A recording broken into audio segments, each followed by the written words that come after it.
कहानी शुरू करने से पहले वीडियो को लाइक और चैनल को सब्सक्राइब करना और कहानी कैसी लगी कमेंट करना ना भूले।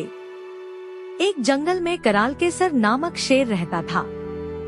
धूसर्क नामक गीदड़ उसका सेवक था, जो उसकी सेवाठल किया करता था और बदले में शेर द्वारा मारे गए शिकार का अंश भोजन के रूप में प्राप्त करता था। एक बार शेर का हाथी से सामना हो गया। दोनों अपने गर्व में चूर थे। बात बढ़ी और युद्ध तक पहुंच गई। दोनों में युद्ध हुआ, जिसमें हाथी शेर पर हावी रहा। उसने शेर को सूंड से पकड़कर उठाया और धरती पर पटक दिया। शेर के शरीर की कई हड्डियां टूट गई। शेर बुरी तरह चोटिल हो चुका था। ऐसे में शिकार पर जाना उसके लिए दुष्कर था। वह दिन भर एक स्थान बैठा रहता। शिकार न कर पाने के कारण वो और उसका सेवक गीदड़ दोनों भूखे मरने लगे। एक दिन शेर गीदड़ से बोला, यदि इसी तरह चला तो वह दिन दूर नहीं जब हमारे प्राण पखेरु उड़ जाएंगे। इस समस्या का कुछ न कुछ समाधान निकालना पड़ेगा। वनराज, क्या करें? आप तो शिकार पर जा नहीं सकते। मैं ठहरा आपका सेवक। मैं तो आप पर निर्भर हूँ, गीदड़ ने उत्तर दिया। इस स्थिति में मेरा शिकार पर जाना संभव नहीं, लेकिन यदि कोई जानवर मेरे निकट आ गए तो अब भी मुझ में इतनी शक्ति है कि अपने पंजे के एक वार से उसके प्राण हर सकता हूँ। तुम किसी जानवर को बहला फुसलाकर मुझ तक ले आओ। मैं उसे मार डालूंगा और फिर हम दोनों छककर उसका मांस खाएंगे, शेर बोला। गीदड़ को शेर की बात जंच गई और वह शिकार की खोज में निकल पड़ा। चलते चलते वह एक गांव में पहुंचा। वहां उसने एक खेत में लंबकर्ण नामक गधे को चरते हुए देखा। उसे देख वह सोचने लगा कि इस गधे को किसी तरह शेर के पास ले जाऊं तो कई दिनों के भोजन की व्यवस्था हो जाएगी। वह गधे के पास गया और स्वर में मिठास भरकर बोला, अरे मित्र, क्या हाल बना रखा है? पहले कितने हृष्ट पुष्ट हुआ करते थे, इतने दुबले पतले कैसे हो गए? लगता है धोबी कुछ ज्यादा ही काम ले रहा है। गीदड़ ने गधे की दुखती रग पर हाथ रख दिया था। गधा दो खी स्वर में बोला, सही समझे मित्र, मैं बड़ा दो खी हूँ। धोबी मुझसे आवश्यकता से अधिक काम लेता है और कुछ गलती हो जाने पर खूब पीटता है। ऊपर से खाने को भी कुछ भी देता। इधर उधर चरकर कर किसी तरह मैं अपनी भूख शांत करता हूँ, इसलिए मेरा ऐसा हाल हो गया है। गीदड़ ने मौके की नजाकत समझ ली और कहने लगा, मैं तुम्हारा दुख समझ सकता हूँ मित्र। वैसे तुम चाहो तो मैं तुम्हें एक ऐसे स्थान पर ले जा सकता हूँ जहाँ हरी घास का विशाल मैदान है। तुम वहाँ जी भर कर घास खा सकते हो। ये तो बहुत अच्छी बात कही मित्र, किंतु वहाँ जंगली जानवरों का भय होगा।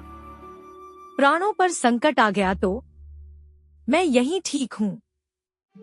जो भी प्राप्त हो रहा है कम से कम सुरक्षित तो हूँ, गधे ने अपनी शंका जताई। अरे मित्र, क्या बात कर रहे हो? मेरे होते हुए तुम्हें किस बात का भय? वह पूरा क्षेत्र मेरे अधीन है। वहाँ कोई तुम्हें हानि नहीं पहुँचा सकता।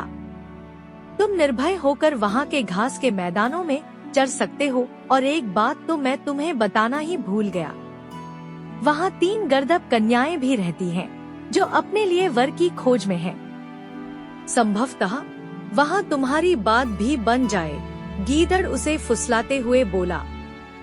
गधा उसकी बातों में आकर उसके साथ चलने को तैयार हो गया। गीदड़ उसे लेकर उस स्थान पर पहुंचा जहां शेर बैठा हुआ था। गीदड़ को गधे के साथ आते हुए देख शेर खुश हो गया और अपनी सारी शक्ति जुटाकर उठ खड़ा हुआ ताकि गधे का शिकार कर सके। इधर गधे ने जैसे ही शेर को उठते हुए देखा, वह वहां से भाग गया। शेर में इतनी शक्ति ही नहीं थी कि वह उसका पीछा कर सके। गीदड़ को शेर पर बहुत क्रोध आया कि हाथ में आया शिकार उसने यूं ही जाने दिया। वह बोला, वनराज, अब मुझे समझ में आया कि हाथी ने आपको युद्ध में पटकनी कैसे दी। आप में तो गधे का शिकार करने का भी सामर्थ्य नहीं है। हाथी तो फिर अति बलवान था। शेर लज्जित होकर बोला, क्या करूं? मैं झपट्टा मारता, उसके पहले ही वह भाग गया। मेरे पंजे का एक वार भी लग जाता तो वह बचकर नहीं जा पाता। तुम उसे किसी तरह एक बार फिर ले आओ। अब की बार मैं उसे दबोच ही लूंगा। उसे दोबारा लाना बहुत कठिन है, फिर भी मैं यत्न करूंगा। किंतु इस बार वह आए तो बच के जाने ना पाए, गीदड़ बोला। फिर वह गधे की तलाश में निकला पड़ा। कुछ दूर जाने पर उसने देखा कि गधा एक पेड़ के नीचे सुस्ता रहा है। वह उसे पास गया और बोला, क्या हुआ मित्र, तुम वहाँ से क्यों भाग आए? अच्छी बात कर रहे हो तुम मुझे किस भयानक जीव के पास ले गए थे जो मुझे देखते साथ मेरे पीछे भागा था। आज तो मुझे मौत सामने दिखाई पड़ रही थी। पूरा जोर लगाकर भागा न होता तो अभी तुमसे बात न कर रहा होता, गधा हांफते हुए बोला। गीदड़ ने फिर से अपना पासा फेंका।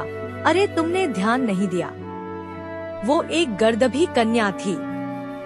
तुम्हें देख वह उतावली हो गई और तुम्हारे पास आने लगी, किंतु तुम तो ऐसे भागे कि नजरों से ओझल ही हो गए। अब वो तुमसे पुनः मिलने की आस में बैठी है। मुझे तुम्हें लाने के लिए भेजा है। वो तुमसे मिलना चाहती थी। कदाचित वह तुम्हारे प्रेम में पड़ गई है। तुम्हें भी उससे मिलना चाहिए। उसे इस तरह सताना उचित नहीं। गधा फिर गीदड़ की बातों में आ गया और उसके साथ फिर जंगल की ओर चल पड़ा। शेर वहां घात लगाए बैठा था। इस बार उसने गलती नहीं की। जैसे ही गधा उसके निकट आया, उसके अपने पंजे का शक्तिशाली वार किया और गधे के प्राण हर लिए। गीदड़ और शेर के भोजन का प्रबंध हो चुका था। दोनों बहुत खुश थे। शेर गीदड़ से बोला, मैं नदी में स्नान कराता हूँ, तुम तब तक इसकी निगरानी करो। गीदड़ गधे के शव की निगरानी करने लगा। शेर नदी की ओर चला गया। उधर शेर स्नान करने में समय गाया रहा था और इधर गीदड़ भूख से व्याकुल हो रहा था। आखिर उससे रहा न गया और उसने गधे का कान और दिमाग खा लिया। शेर जब स्नान कर लौटा तो गधे के कान और दिमाग को गायब देख गीदड़ पर क्रुद्ध हो गया। लोभी, मैंने तुझे निगरानी के लिए यहाँ छोड़ा था, किंतु तुझसे मेरी प्रतीक्षा भी नहीं हुई। तूने इसे जूठा कर दिया। अब क्या मैं तेरी जूठन खाऊं? गीदड़ बोला, वनराज, आप गलत ना समझे। इस गधे के कान और दिमाग तो थे ही नहीं। होते तो क्या ये एक बार मौत के मुंह से बचने के बाद दोबारा वापस आता? शेर को गीदड़ की बात ठीक लगी। फिर क्या था? दोनों ने छक्कर गधे का मांस खाया और अपनी भूख मिटाई।